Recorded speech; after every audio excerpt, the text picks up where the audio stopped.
Now, the topic is boundary conditions and Maxwell equation. Very very important. अब यहां से आपका इलेक्ट्रोमैग्नेटिक थ्योरी स्टार्ट हो गया बहुत अच्छे तरीके से, है ना. इससे पहले जो भी पढ़े हम इलेक्ट्रोस्टैटिक एंड मैग्नेटोस्टैटिक, जैसे हम बात किए थे इलेक्ट्रोस्टैटिक, मैग्नेटोस्टैटिक्स, ये जो भी पोर्शन था, एंड वेक्टर अलजेब्रा, ये जो भी पोर्शन है आपके, ये तीनों पोर्शन से क्वेश्चंस ना के बराबर आएंगे आपके, बहुत कम क्वेश्चंस आएंगे, ठीक है ना. मान के चलो ये तीनों पोर्शन से आपके 2 मार्क्स के क्वेश्चंस आएंगे, इससे ज्यादा क्वेश्चंस नहीं आएगा दोस्त. तो जो मैक्सिमम क्वेश्चंस आपके आने वाले हैं वो starts from the Maxwell equations and boundary conditions. यहां से क्वेश्चंस आपके आएंगे. यहां से ऑनवर्ड आपका जो है आगे हम देखेंगे प्लेन वेव प्रोपागेशन, उसके बाद देखेंगे ट्रांसमिशन लाइन, उसके बाद देखेंगे वेव गाइड, उसके बाद देखेंगे हम antenna theory, right, antenna theory. तो ये सारे पोर्शंस के जो है वो चीजें आपको आगे समझ में आएगा. क्लियर है क्या? So let's start from the Maxwell equation onwards. Maxwell equation, boundary conditions, ये सब चीजों को लेकर के हम देखेंगे. क्लियर है क्या?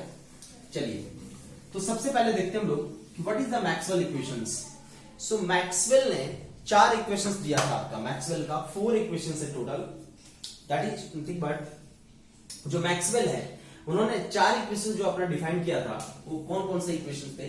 Divergence of D equal to rho V, curl of E equal to minus del B by del T, divergence of B equal to 0, and the curl of H equal to J plus del D by del T.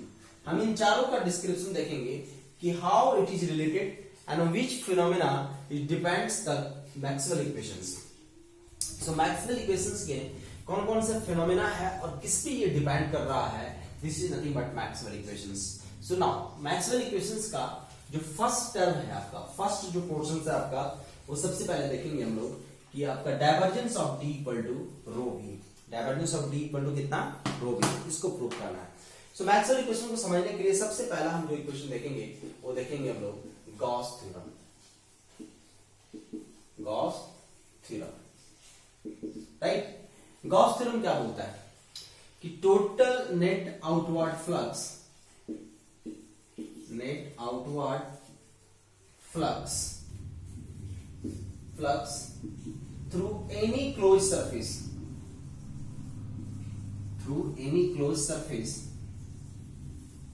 is equal to charge enclosed,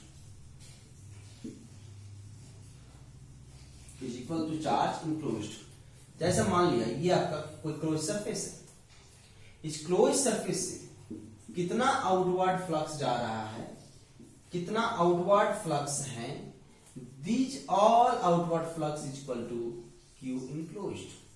So let's Q enclosed is equal to Q. So let psi is the total flux, total outward flux. psi मान लिया total outward flux है. Let D, this is the flux density. D मान के चला मैंने क्या, flux density. So the total outward flux sign equal to surface integration D dot ds, right. मान लिया रो वी जो है आपका वॉल्यूम चार्ज डेंसिटी है. Let rho V volume charge density. Rho V क्या मान लिया मैंने, वॉल्यूम चार्ज डेंसिटी. तो रो वी अगर आपका वॉल्यूम चार्ज डेंसिटी है तो इसका अगर हम वॉल्यूम इंटीग्रेशन करें तो वॉल्यूम इंटीग्रेशन क्या दे देगा आपको, वॉल्यूम इंटीग्रेशन अगर हम करें तो चार्ज इंक्लोज दे देगा. सो नेट चार्ज इंक्लोज्ड, अगर नेट चार्ज इंक्लोज्ड की बात करें हम, Q enclosed equal to the volume integration rho v into dv. Net charge enclosed equal to volume integration rho v into dv, right. So rho v into dv, this is nothing but volume integration. Now your flux is what, flux is equal to what, sine. So from Gauss theorem from Gauss theorem से अगर देखा जाए, then the surface integration d dot ds equal to the volume integration rho v dot dv, right. अब देखो इसमें आप लगा लो डाइवर्जेंस थ्योरम, तो डाइवर्जेंस थ्योरम लगाओगे इसमें तो क्या बनाएगा, now apply divergence theorem. Divergence theorem अगर इसमें अप्लाई करेंगे तो क्या होगा, अभी मैंने डाइवर्जेंस थ्योरम आपको ऑलरेडी पढ़ा चुका था। क्या होगा डाइवर्जेंस थ्योरम, इसको मिटा देते हैं। So now apply the divergence theorem, then this is the volume integration of divergence of d dv is equal to the surface integration d dot ds, right? So this is also the surface integration d dot ds, close the surface rho v dv and apply the divergence theorem, then this one, so surface को surface के साथ, volume को volume के साथ relate कीजिए।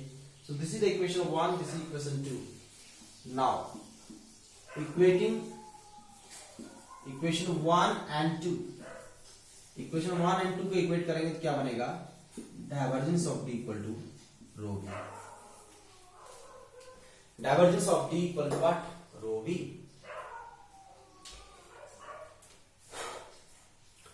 So this divergence of d equal to rho v, this is nothing but Maxwell first equations. So Maxwell first equation is divergence of d equal to rho v, divergence of d equal to rho v। This is the very important parameters, है ना, सबसे important parameters है ये कि divergence of d equal to कितना आ गया, rho v, and this is the first equation. So this is the Maxwell first equation. अच्छा ये फर्स्ट है, सेकंड ये कुछ है ऐसा नहीं, इसको हम फर्स्ट मान के चल रहे हैं कि मैक्सवेल ने 4 इक्वेशन से दिया, उसमें से एक इक्वेशन ये आपका है मैक्सवेल का फर्स्ट इक्वेशन से, क्लियर। अब देखते हैं कि मैक्सवेल ने दूसरा इक्वेशन किस पे बेस्ड दिया था। तो कभी कभी बोलेगा कि मैक्सवेल का डिफरेंशियल फॉर्म क्या होगा, इंटीग्रल फॉर्म क्या होगा, और कौन कौन से फॉर्म में हम इसको लिख सकते हैं। So in the differential form, this is the differential form, this is differential form, ये डिफरेंशियल फॉर्म में है।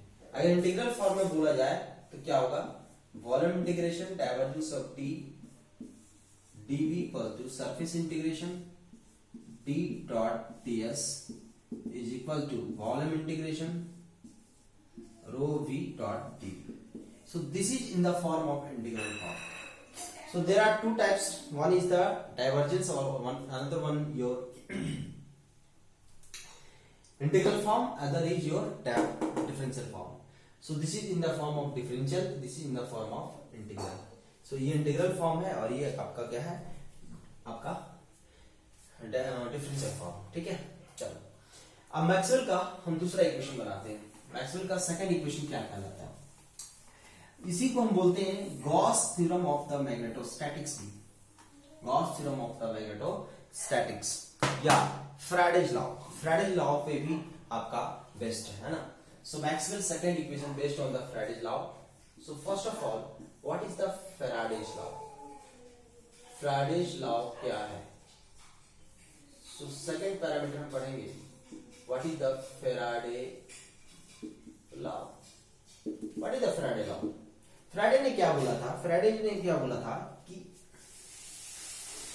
अगर टाइम वेरिंग इक्वेशंस की बात करें, time varying field produces the voltage, simple सा meaning, time varying field produces the voltage, that is the statement of the Faraday. Faraday ने ये बोला था कि टाइम वेरिंग फील्ड जो है एक वोल्टेज को प्रोड्यूस करेगा, and this is the statement of the time varying field, right. So इस केस में हम लोग देखते हैं क्या होगा आपका ना।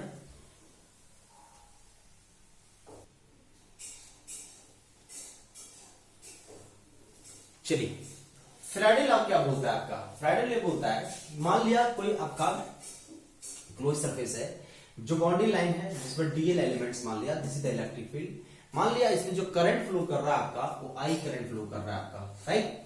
Let's say n is the number of turns. So this is n number of turns and in which b is increasing. b आपका क्या हो रहा है? इंक्रीज कर रहा है. तो फ्राइडे ने ये बताया कि एक टाइम वेरिंग फील्ड अगर है, किसी भी टाइम वेरिंग फील्ड में हम क्या करते हैं, वोल्ट, अगर किसी भी टाइम वेरिंग फील्ड में अगर आप करंट को फ्लो करोगे तो वहां पर एक वोल्टेज इंड्यूस्ड होगा. जो वोल्टेज इंड्यूस्ड होगा वो पहले वाले जो करंट फ्लो कर रहा था उसको अपोज करेगा. That is the condition of the Faraday law. इसी को बोलते हैं हम फैराडेज लॉ, राइट. सो ये टाइम वेरिंग फील्ड, ये टाइम वेरिंग फील्ड जो है, ये टाइम वेरिंग फील्ड प्रोड्यूस करेगा, प्रोड्यूसेस एन इंड्यूस्ड वोल्टेज.